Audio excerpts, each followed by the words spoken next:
Radio J. Le Yiddish Show. Lise Gutmann. Radio J.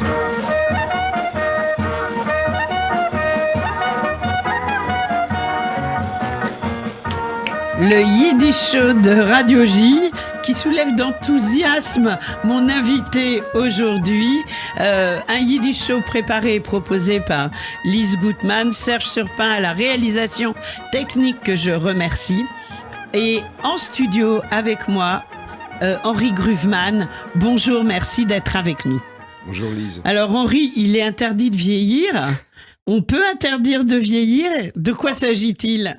Ah, c'est un beau programme, je trouve. Oui. Enfin, ça sort d'une histoire, d'une phrase de Rabbi Nachman de Bratslav, qui a dit, lui, il est interdit d'être vieux. Bon, Oui. c'est plus plausible. Oui. Il est Du interdit coup, d'être vous vieux. avez Mais moi, un peu adapté. Ouais, parce qu'il y a du Alors, mouvement. Oui, alors bon, c'était un peu un clin d'œil évidemment. Vous êtes avec nous pour votre nouveau spectacle de ciné-théâtre au studio Héberto. Il est interdit de vieillir. Vous le jouez jusqu'au 3 janvier, les mardis et mercredis à 21h et du 8 janvier au 14 février, mardi et mercredi à 21h. Également, on réserve sur studiohéberto.com. Alors, Henri Gruvemann, moi je suis ravie de vous recevoir dans le Yiddish Show de Radio J parce que vous avez vraiment un univers très ashkénaze, très yiddish. Hors antenne, je vous dis quelle musique vous aimez. Du tac au tac, c'était la musique klezmer. Et on sait bien que derrière la musique klezmer, il y a le yiddish également. Il est interdit de vieillir. On va retrouver dans ce... Alors c'est un spectacle, ce sont des tribulations humoristiques et poétiques. Vous jouez avec votre âge. Vous parlez également de votre parcours. Votre famille est ashkénaze. Ah oui, complètement. D'où ? Puisque mon père venait d'Ukraine. Oui, D'ailleurs, j'ai été dans son village natal, parce que lui, il avait un souvenir dur. Cuisant. Cuisant de ce village. On a été très bien reçus par le maire, qui nous a donné... c'est quel village ? C'est Granov, à D'accord. côté d'Ouman, D'accord, la à fameuse côté ville d'Ouman. La fameuse ville, oui. Voilà.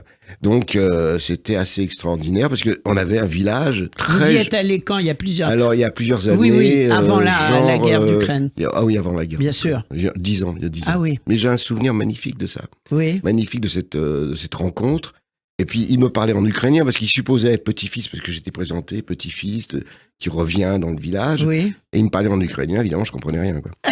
Il n'y avait pas de traducteur ? Et il y avait une traductrice en anglais, parce qu'elle parlait Oui. pas français, en anglais. Bon, alors, et il y avait je me rappelle, c'était un couple, un duo formidable. Alors, une grosse dame et une toute petite. Oui. Et elle me faisait parcourir tous les héros nationaux ukrainiens. Elle me faisait défiler. C'était vraiment étonnant, cette rencontre, et un peu C'est bien troublante. que vous ayez Un pu peu y aller. troublant aussi, parce que ce que je me disais quand même, il y avait une forêt, on a pique-niqué dans la forêt. Oui. Et je me suis dit, dans cette forêt, il a dû se passer des choses. Ah et oui. ça m'a quand même, je me suis dit, c'est sûr que... Je sais pas, c'est remonté à la surface comme ça, brusquement. Bah oui. Et je me Votre suis- père vous en parlait ? Ah bah oui, parce que mon Parce père... que l'Ukraine, c'est quand même la Shoah par balle, et on sait où oui, ça oui. s'est passé. Et puis, Oui. moi, c'est avant, lui. Il a quitté l'Ukraine en 17. Mais il a D'accord. fui 2 pogroms. Il a survécu à 2 pogroms. Et il a écrit un livre à 91 ans. Ah oui, oui, oui. Alors rappelez-nous le titre Alors, du livre. La route est longue pour l'Amérique. Oui. Il a 91 ans, à Bibliophane, l'ancienne Bibliophane. Oui. Il a Rue signé des son Rosiers. Rue des Rosiers, voilà exactement. Il a signé son livre Incroyable. où il raconte son village. Et alors et ça rejoint mon spectacle parce que j'en parle de ça dans mon spectacle parce que l'écriture quelque part le sauvait. Mais son écriture à lui, Bien une sûr, écriture très spéciale Bien parce que c'est sûr. un Français, fallait choper son français. évidemment.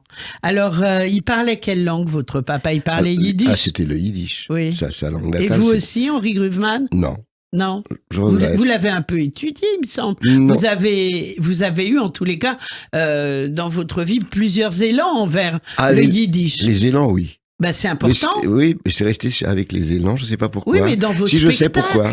dans votre univers quand même, Oui, mais on peut avoir un univers yiddish sans parler la langue. Tout à fait. Non, je pense qu'il y a une thématique, mais c'est inconscient, c'est souterrain, c'est fort, c'est fort. je suis relié. J'avais un spectacle, donc sans parole, et les gens me renvoyaient des choses bibliques et dont j'étais même pas conscient. Oui.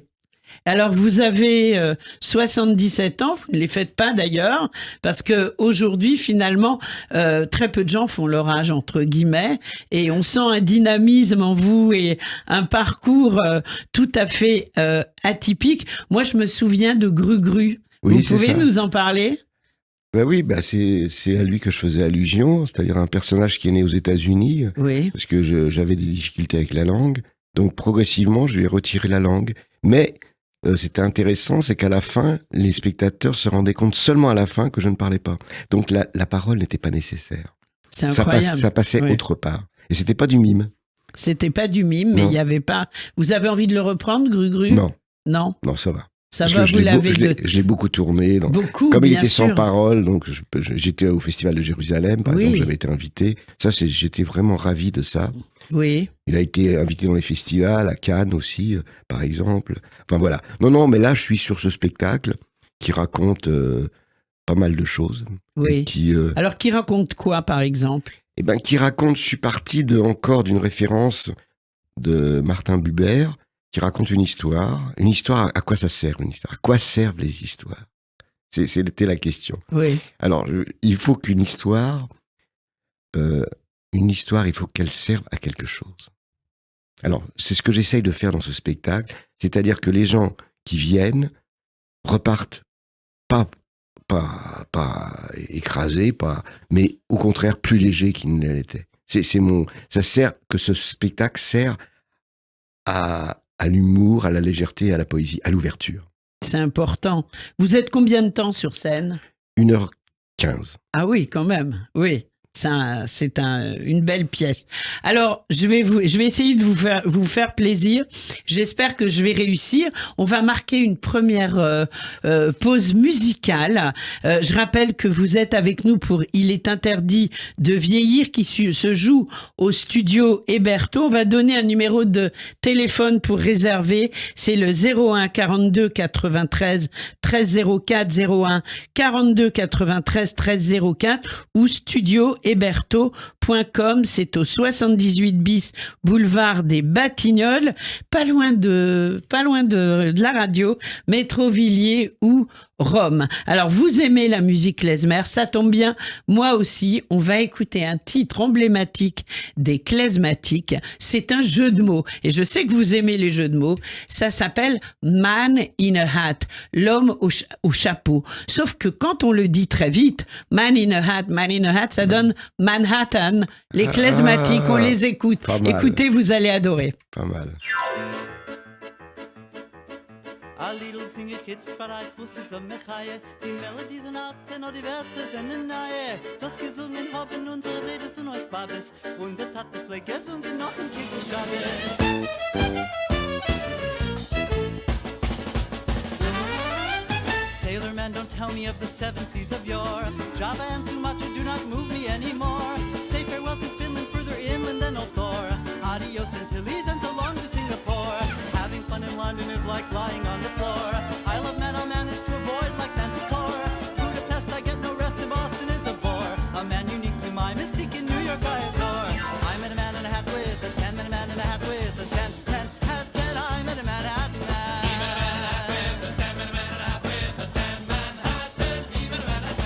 Chile is so silly that to be there is a chore. Cameroon and Motley can I melt into the core. Show me mirth and Perth and I will show you how to snore. Dublin is too troubling, y Peru es lo peor. Sayonara Tokyo, by you I set no store. Later bets in Berlin gets a 0 after 4. Destination anywhere I told you once before. Oh no, I do not think to go there anymore.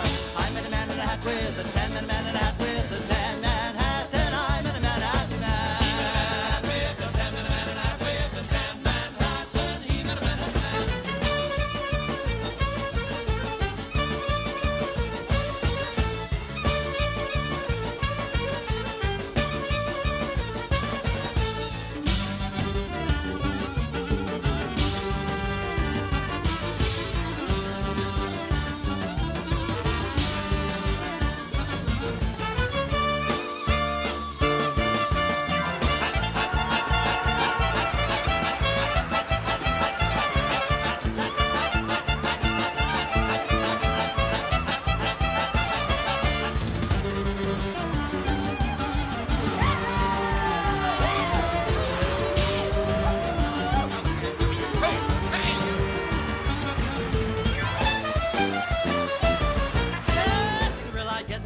all your oceans roar.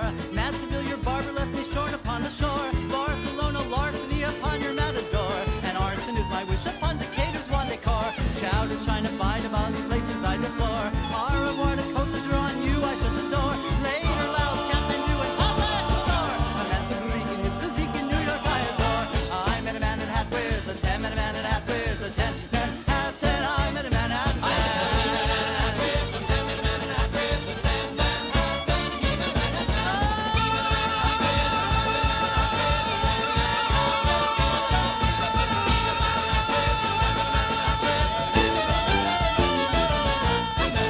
Si ça, c'est pas klezmer, alors vous, c'est klezmer. Qu'est-ce qui est klezmer? Henri Gruvman, ça vous a plu?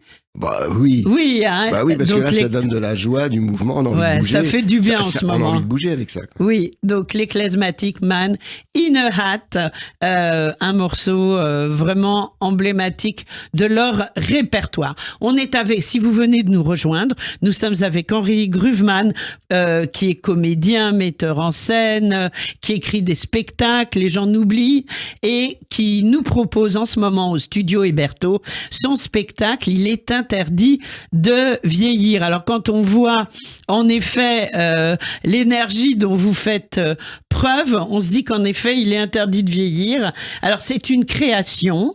Depuis quand est-ce que vous travaillez sur ce spectacle et combien de temps, Henri Gruvman, avez-vous mis à créer le spectacle? Alors je l'ai créé à l'espace Rachi. Oui. Il y a 2 ans, en Oui. octobre 22. Oui. Non, en octobre 21. Oui. Et depuis, ça c'est un espèce de, je sais pas, de parcours. C'est un parcours quoi, puisque j'ai utilisé des images que j'avais déjà beaucoup plus jeune, et c'était un jeu avec. C'est tout à fait un jeu. Oui. Un jeu avec l'âge. Bien Voilà. sûr. Et sans rester assigné à un âge précis.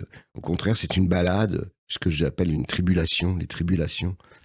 Et c'est important. Alors, assistante à la mise en scène. Oui, alors c'est Marie-Hélène Kioka qui a été, parce que j'avais besoin d'un regard, puisque c'est Bien un solo. Hein.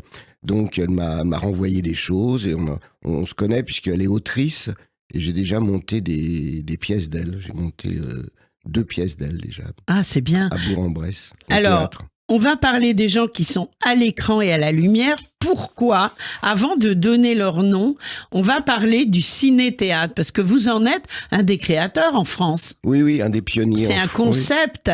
Racontez-nous. Alors, c'est fortuit, c'est aux États-Unis. J'avais fait un premier film qui s'appelait, j'avais pris un vers de Pablo Neruda, Pelle abandonnée dans le premier sable. Déjà, Pelle abandonnée dans le premier sable, ça fait pas mal rêver déjà. Oui, ça fait... Oui, Voilà. complètement. Pelle abandonnée. Alors, donc, et c'était un rapport à l'enfance. Et donc, je me suis retrouvé dans un cinéma qui était un ancien théâtre. Et j'ai projeté mon film là-bas, à New York. Et je sais pas, et j'avais travaillé quand même avec un Japonais. Lui s'amusait, alors il projetait des images et il jetait des fléchettes sur oui. l'image. Et puis je sais pas... Tant que c'est sur l'image et pas sur le public, tout va bien. Exactement. Pas sur le public. Non, je plaisante, bien Oui, sûr. oui, je sais bien. Et Oui. donc, je sais pas, ça me travaillait. Et puis, si vous voulez, ça avait une nécessité. C'est pas le spectaculaire qui était visé. C'est que c'est mon personnage, c'est un personnage qui est entre le réel et l'imaginaire. Voilà. Donc, il se promène. Et donc, pour moi, l'imaginaire, l'utopie, c'était le film. Et donc, j'entrais, je sortais, je découpais. Ça s'est construit progressivement, mais très progressivement. Et j'ai trouvé que cette combinaison enrichissait le théâtre par le cinéma, et le cinéma aussi était enrichi par le théâtre. Donc c'était un jeu comme ça, et j'ai trouvé que cette forme qu'on n'utilisait pas à l'époque, Bien sûr. Même on me disait, c'est pas du spectacle ce que vous faites. Ah oui. Maintenant c'est devenu banal. Oui. Ça c'est Banal, je ne sais pas, mais en tous les cas. Et alors, donc ensuite, vous êtes revenu en France et vous avez introduit ce concept en France. Avec quel spectacle? Avec le premier Gru-Gru. Avec le premier Gru-Gru, voilà. Parce que je suis très inspiré par les... Il y a eu combien de Gru-Gru? Il y en a eu 3. Il y en a eu 3, c'est ce qui me semblait. J'ai failli le dire, mais j'étais pas sûre. Voilà. Oui, je me souviens très bien. Et donc, comment est-ce que ça a été pris en France quand vous avez commencé avec Gru-Gru 1, avec ce mélange théâtre-cinéma? Ça a eu une très bonne réception. Ça J'ai eu beaucoup de critiques positives. Vraiment, j'étais reçu par le fameux Polak Oui. à son émission, La Droite de Réponse, Ah bah plusieurs fois. oui. Donc j'ai eu 2 pages en Télérama. Enfin bon, c'était vraiment très bien reçu. Pas tout de suite, hein. Pas tout de suite. Pas tout de suite, mais le non. temps que les gens comprennent le message que vous portiez sur scène, après, ça a eu du succès. Oui, tout à fait. C'est-à-dire l'intérêt, c'est ouvert. Oui, C'est-à-dire, c'est ça. chacun interprétait à sa manière, quoi. C'est ça que je trouve riche. Oui. C'est-à-dire, il n'y avait pas un discours enfermant, mais au contraire, c'était chacun.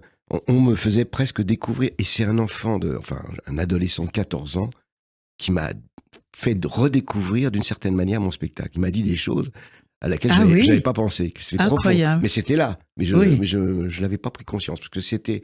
Ça vous est revenu un peu en boomerang, quoi. Voilà. Et ce que j'aime, moi, c'est les interprétations multiples.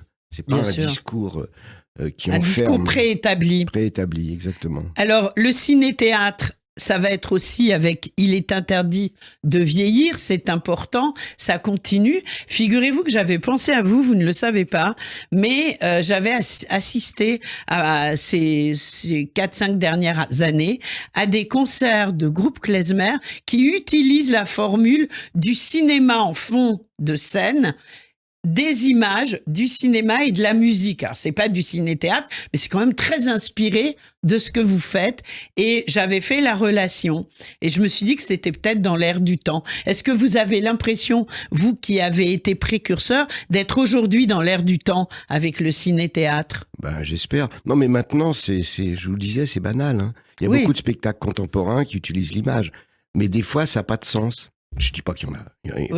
Parfois, il n'y a pas de nécessité. Bien sûr. On vise le spectaculaire. Moi, j'ai toujours essayé, avec l'image, de lui donner du sens. C'est-à-dire, pourquoi j'utilise cette image? Et là, avec l'âge, c'est assez évident.